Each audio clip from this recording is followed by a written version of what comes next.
ఒక జర్నలిస్ట్ పేరు చెప్పండి, క్రైస్తవ భావజాలం ఉన్న వ్యక్తి పేరు. ఉండడు. You need to become somebody like that. ఒక టాప్ బిజినెస్ మ్యాన్ పేరు చెప్పండి, క్రైస్తవుడిది. ఉంటారు అక్కడక్కడ చిన్న చిన్న వ్యాపారాలు నాలాగా, సరిపోదు. ఒక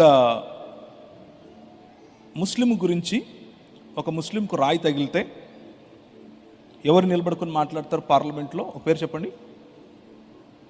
అక్బరుద్దీన్ ఓవైసీ. కరెక్ట్ చెప్పారు. అసదుద్దీన్ ఓవైసీ. క్రైస్తవుడి పేరు చెప్పండి. ఉండడు. It's a shame on a community like this. A community that forgets its history will not remain in history. ఏ సమాజం అయితే వారి చరిత్రను మర్చిపోతుందో